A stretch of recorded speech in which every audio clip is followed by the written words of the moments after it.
saying, hey guys, be very aware the remnants of Barry coming in here and more moisture in the atmosphere than is by far more than normal. 99th percentile, I think it was, Frank. Yep. The atmosphere was loaded.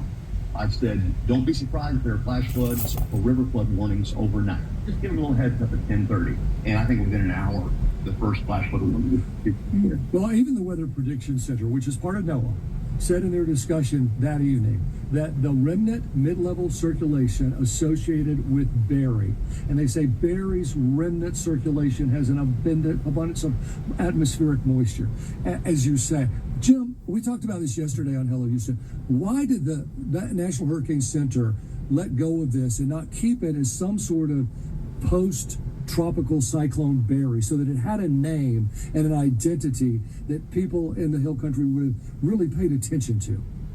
Any idea? That is such a good question, Frank. Yeah, no, I don't have any idea. I have reached out to some folks that I know in the community that are very much close to those at the National Hurricane Center for that answer. Is there some criteria that made them dissipate this storm over Mexico? And you first pointed, this didn't even occur to me, Frank, until you said yesterday, what about this angle? And I'm like, light bulb. Oh my gosh, you're right. Normally, they might continue to call that post-tropical depression whatever after it hits the Gulf Coast, and in Ohio, they still have it labeled that. If that had still been labeled post-tropical depression Barry as it moved into Texas, the alarm bells would have been, I think, going off all over the place. But they dissipated it in Mexico, did not hand it off to the Weather Prediction Center, which normally they would have it, and they would follow it on inland with the threat of heavy rainfall. To answer your question, I'm not sure why that happened, but I have a friend of mine who's in contact with some high-level folks at the NHC trying to get the answer. Yeah. You know, when we're looking at this, a lot of the conversation around this is that NWS, NOAA, the alerts, everybody from the meteorological side of things did what, for the most part, they were supposed to do when they were told to do it, or acted in the most timelined fashion. Do you think, in your past experience and looking at natural disasters, local officials then were supposed to take that baton and then take that on? Where do you think there was a disconnect between the meteorological side and then the actual activation side on a local feet on the ground? Yes, this is such a nuanced issue. Did the National Weather Service, I wrote a long Facebook post in defense of the National Weather Service, because did they perform their core mission, and that is to issue a heads up and then proper warnings before anyone died in that flood? Yes. Right. 1 o'clock, July 3rd in the afternoon, a flash flood watch went out. A flash flood watch means something. And if I have a summer camp with hundreds of kids upstream and I know I am under a flash flood watch overnight, I've got somebody staying up all night long, monitoring the weather radio, calling the National Weather Service, etc. Then, 1:15 a.m., the first flash flood warning for that very area comes out. That is nearly 3 hours before the first life was lost on the Guadalupe River that morning. But we even heard from the city manager in several interviews that he was out jogging at 3:30 a.m. on the Guadalupe River Trail in Kerrville, where it was just raining lightly. He didn't see any problem with the river, apparently unaware that his city and his county had been under a flash flood warning for 3 hours. Or if he was aware, he was jogging instead of taking action. I'm not assigning blame to him, because there is blame to go around. I understand now that a deputy up in Ingram, Texas, which also suffered a loss of life above Hunt, Texas, above where Camp Mystic is, a deputy requested that an alert go out that automatically calls people and calls their phones at 4:15-ish a.m. at the point that lives were beginning to be in danger. And they said, we have to wait to get a supervisor's approval, which apparently, according to media sources, was the sheriff. And they did not get that approval for 90 more minutes, as lives were already lost in it and continued to be lost hours later. Another failure there. I saw an interview with a city councilman in Ingram, Texas. Yeah, my alarm went off 3 times, and the first one I just went back to sleep, and the second one I got up and looked around and then went back to sleep. Then the third one I got up and looked at it, and the water was up at the cliff at that point. That's a city official ignoring flash flood warnings for that area on the 4th of July holiday weekend. Was he responsible for, warning everybody? Probably not. But yeah, I can't even find if there's an emergency management director in Burke County. I'm trying to look into that. The county judge has been the guy doing all the interviews, and he said, we didn't know it was coming. So in answer to the important part of your question is, and I said it's nuanced, the Weather Service did their job. Flash flood watch with flash flood warning, that means something, especially if you're responsible for a bunch of kids. You've got to be prepared for what could occur. However, I know with the missing positions there, in the past, some of the people that filled that position, those positions, would have been making phone calls that was drilled into the national. I talked to a National Weather Service meteorologist yesterday that used to work at the Austin San Antonio office, and he went into great detail describing to me how it was drilled into them, especially on holiday weekends, that you don't take any chances. You call those emergency management officials on the phone 2, 3, 4 times, whatever is necessary to keep them updated. Did those calls go out? I don't know. I haven't seen any call logs. But I do know the former warning coordination meteorologist that took the early retirement package back in April, and that position is vacant. And I know for a fact that he would have been making those calls. Did they get made? I don't know. That's still part of the investigation. Yeah, you're talking about Paul Euro. Yeah, and Paul Euro would have done that. While we're on that subject real quick, there's been a lot of finger pointing at all the vacancies in the National Weather Service because of the DOGE cutbacks. And they're slowly but surely trying to get some of them filled.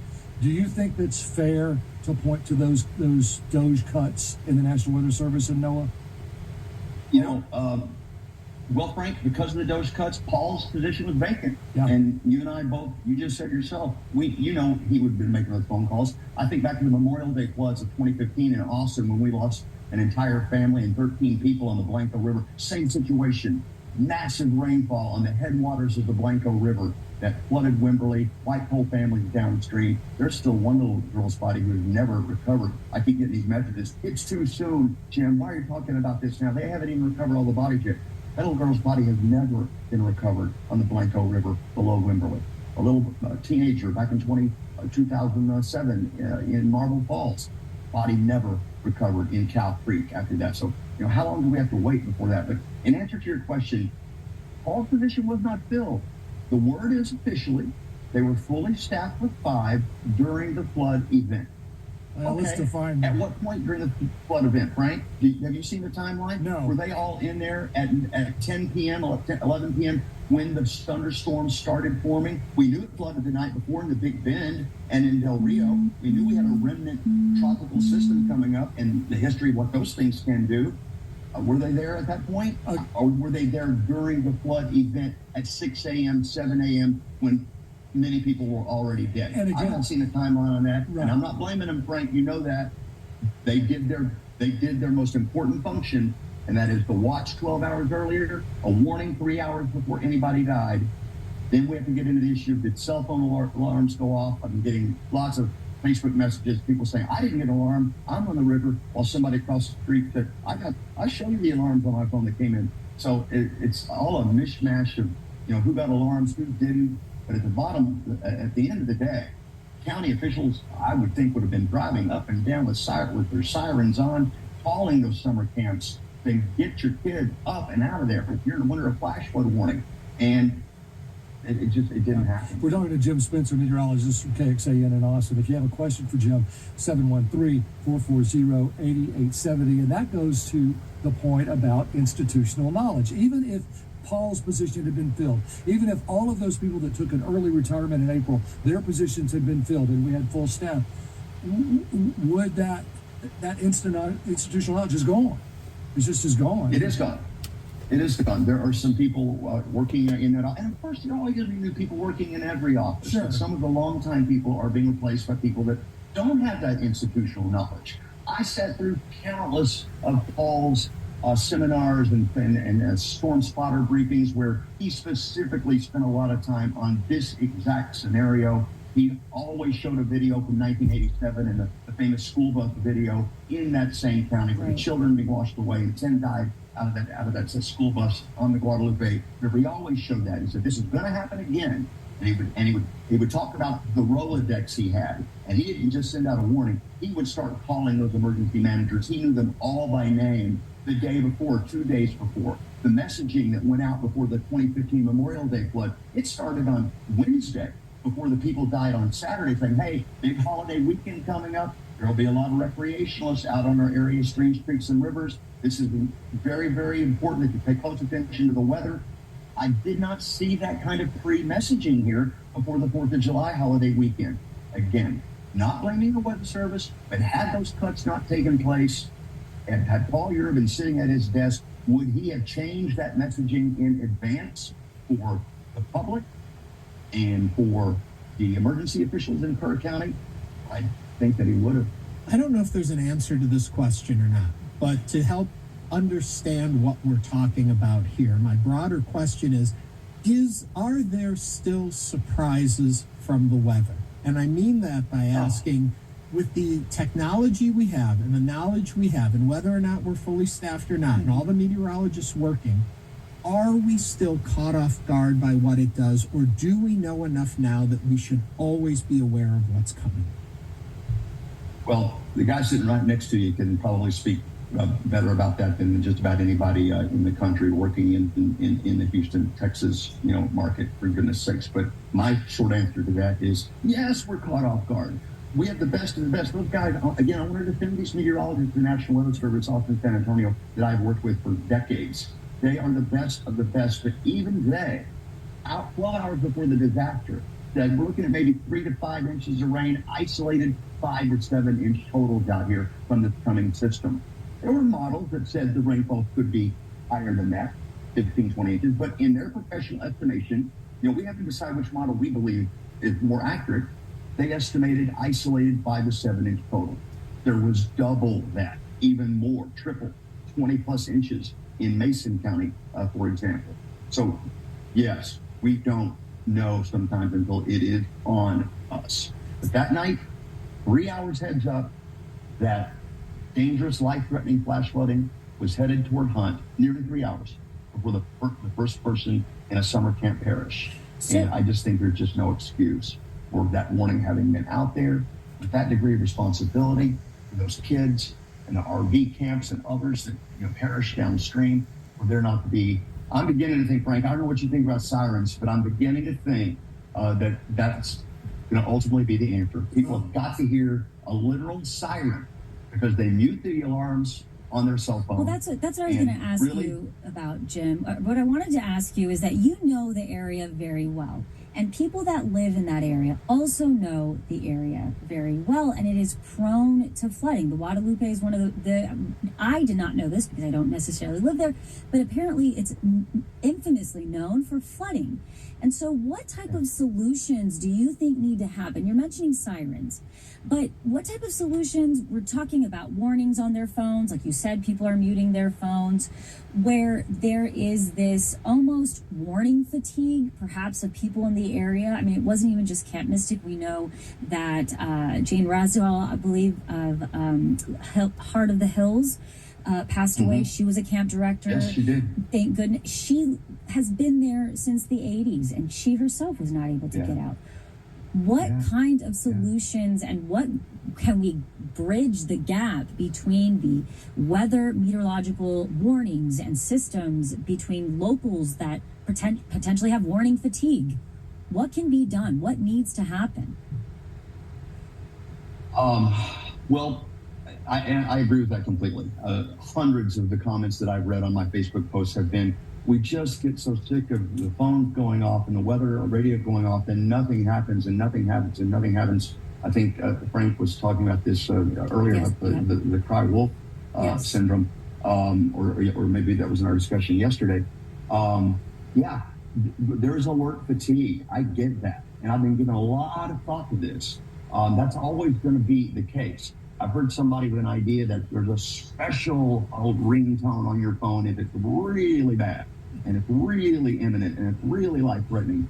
Well, who makes that decision? I think the same thing could evolve. I think AI is probably going to solve this problem for us in some way in the years ahead.